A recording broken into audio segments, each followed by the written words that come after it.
Well, we flew the Cosmic Flyer in our last video, which was Cosmic Flyer conversion 4B, and we were flying in 20-mile-an-hour winds, and it penetrated real well. In fact, it was a lot of fun to fly in 20-mile-an-hour winds. I did fly it earlier in 8 to 10-mile-an-hour winds, and it would fly, but it just kind of floats around. You don't have enough lift. It's really not fun.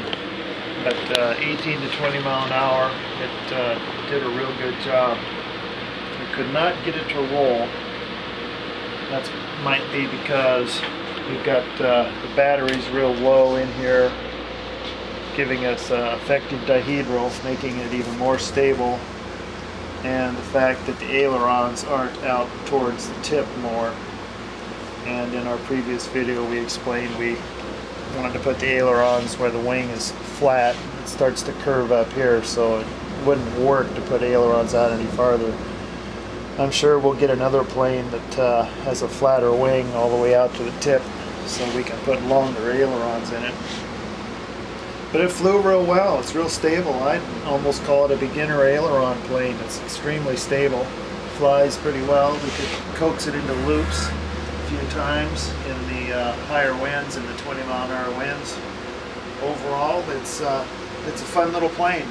It's fun to fly. Held up pretty good through some crashes. We did get a little bit of brake right in the center on one of our crashes. I don't know if that shows up or not, but what I'll probably do is put some more graphite in here to stiffen that up.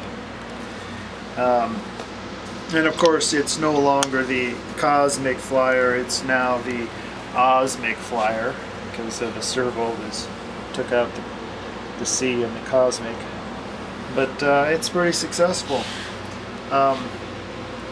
This modification was not to tout this plane in particular. It was just to show how you could convert planes to an aileron sloper. The next one we do is going to be one that has a flat wing where the trailing edge is flat all the way out to the tip, so we can get our ailerons out closer to the tip. With that, I'm sure we could get it to roll, but couldn't get this one to roll. But all in all, it's a fun plane to fly. It zips around real good. I was surprised that it flew in 20-mile-an-hour winds as well as it did. It was a lot of fun. I'm sure I'll probably fly the bejesus out of it until I totally destroy it. So come back. I'm sure we'll have more fun things going on. Cheap slopers, that's what we're after. Sloping's fun, and it's a good little flyer. But like I said, any of these techniques aren't necessarily for this plane. Any plane you can fly that's got a nice long straight trailing edge on it would be a good candidate for the techniques in these videos that we've done. So hang in there, we'll be back. I'm sure we'll have more modifications going, because it's fun. Cheap slopers. So my suggestion is start hitting garage sales. I'm sure there's millions of these little planes out there that people flew a few times and lost interest.